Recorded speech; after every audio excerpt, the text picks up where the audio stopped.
Hello everyone, my name is Megha Goyal and I welcome you all on my channel. My channel Divine Souls talk about the solution of your life. आप सभी को मेरा आत्मा नमस्ते। Comment section में आत्मा नमस्ते ज़रूर लिखिएगा। 10 सितंबर को गणेश चतुर्थी है। गणेश चतुर्थी को कलंक चतुर्थी भी कहा जाता है। कितनी अजीब सी बात है, जिस दिन हम गणेश जी लेकर आते हैं उस रात को कलंक चतुर्थी कहा जाता है। गणेश चतुर्थी की रात को चांद को देखना सख्त मना है ना? कितना अजीब।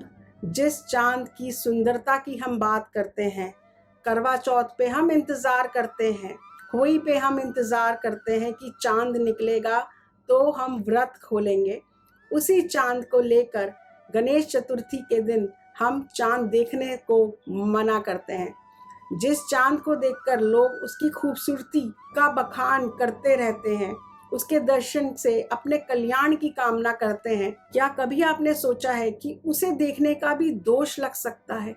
जिस चंद्रमा के दर्शन से हम तमाम व्रत एवं पूजा पूर्ण करते हैं, क्या कभी उसका दर्शन किसी के लिए कलंक का कारण हो सकता है? जी हाँ, पौराणिक मान्यता है कि भाद्रपद के शुक्ल पक्ष की चतुर्थी की रात को चंद्र दर्शन करने के लिए मनाही होती है। अनजाने में यदि कोई व्यक्ति चतुर्थी के दिन चंद्रमा को देख ले तो उसके जीवन में उसको झूठ का कलंक उसके ऊपर लग सकता है। वो किसी भी कलंक के घेरे में आ सकता है। अगर उसने कोई गलत काम नहीं किया फिर भी लोग उस पर उंगली उठाना शुरू कर देते हैं, उसको कलंक लगाना शुरू कर देते हैं कि तूने ही ये गलत काम किया है। यही तक नहीं, भगवान श्री कृष्ण को भी एक बार चतुर्थी के दिन चांद देखने से उनके ऊपर कलंक लग गया था और श्री कृष्ण के ऊपर माणी यानी कि रतन चोरी करने का कलंक, मिथ्या कलंक लग गया था, झूठा कलंक लग गया था। गणेश चतुर्थी पर जो लोग व्रत रखते हैं, जब वो चांद को जल चढ़ाएं तो उन्हें चांद की ओर नहीं देखना चाहिए। उन्हें अपनी नज़र नीचे रख के चंद्रमा को जल देना चाहिए। 10 सितंबर को गणेश चतुर्थी वाली रात चंद्रमा को आपको 9:12 से सुबह यानी कि अगले दिन तक 8:53 तक नहीं देखना है। ये टाइम पीरियड है, इस टाइम पीरियड के बीच आप चंद्र नहीं देखेंगे। ऐसा क्यों है? क्यों चंद्रमा को देखना वर्जित है चतुर्थी के दिन, गणेश चतुर्थी के दिन? तो आइए जानते हैं इसके पीछे की कहानी। एक बार गणेश जी अपने मूषक की यानी कि अपने चूहे की सवारी कर रहे थे और खेल रहे थे। तभी अचानक उनके चूहे के सामने सांप आ गया, जिसे देखकर चूहा डर गया और गणेश जी चूहे से नीचे गिर गए। उनका संतुलन बिगड़ गया और वो अपने मूषक की सवारी से नीचे गिर गए। गणेश जी ने इधर उधर देखा कि कोई उनको देख तो नहीं रहा, तो वहाँ पे कोई नहीं था, तो वो बड़े निश्चिंत हो गए कि किसी ने उनको गिरता हुआ नहीं देखा। लेकिन रात्रि का समय था, उन्हें हंसने की आवाज़ आई। उन्होंने फिर देखा तो उन्हें कोई नहीं दिखा, तो उन्होंने देखा कि आसमान में चंद्रदेव उन पे जोर जोर की हंस रहे हैं। चंद्रदेव ने गणेश जी का मजाक उड़ाते हुए कहा, एक तो इतना छोटा सा शरीर, एक उस पे उतना मोटा पेट और साथ में उनका जो सर है वो गज का सर है और सवारी कर रहा है चूहे की। वो बहुत जोर जोर की उनका मजाक उड़ाने लगे। चंद्रदेव की बातें सुनकर गणेश जी को गुस्सा आ गया और उन्होंने कहा, आप मेरी सहायता करने की बजाय आप मेरे पे जोर जोर की हंस रहे हैं, ये अच्छी बात नहीं है। आप अपनी खूबसूरती पे बहुत नाज करते हैं, आपको अपनी खूबसूरती पे बहुत घमंड है। जिस सुंदरता का आपको अभिमान है वह जल्दी नष्ट हो जाएगी।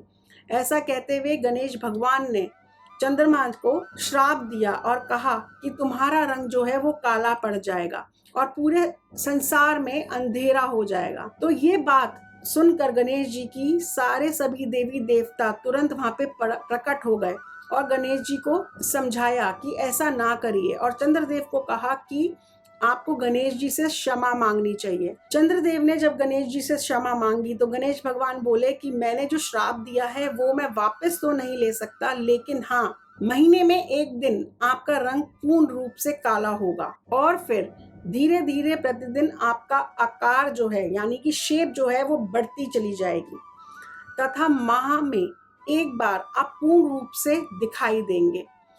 कहा जाता है कि तभी से चंद्रमा प्रतिदिन घटता और बढ़ता रहता है। गणेश जी ने ये भी कहा कि मेरे वरदान के कारण आप दिखाई अवश्य देंगे, लेकिन जो मैंने आपको श्राप दिया है उसके कारण गणेश चतुर्थी के दिन जो भी भक्त आपके दर्शन करेंगे उनके ऊपर अशुभ फल आएगा, उनके ऊपर मिथ्या झूठ का कलंक लग जाएगा। इस कारण गणेश चतुर्थी पर चंद्रमा को देखना वर्जित है। तो भगवान ने गणेश जी से पूछा कि अगर कोई भक्त मेरे दर्शन कर लेता है अनजाने में तो इसका निवारण बताइए कि उस भक्त को इस कलंक से कैसे बचाया जाए। तो गणेश भगवान ने कुछ उपाय बताए जो कि मैं आप लोगों के साथ शेयर करूंगी। अगर आप लोग भी गलती से गणेश चतुर्थी वाले दिन चंद्र दर्शन करते हैं तो आपको क्या उपाय करने चाहिए। तो इससे बचने के लिए आपको एक छोटा सा कंकड़ या पत्थर लेना है और इस कंकड़ या पत्थर को आपको अपने नेबर की यानी कि पड़ोसी की छत पर फेंक देना है। ऐसा करने से चंद्र दर्शन से लगने वाले कलंक से बचाव होगा।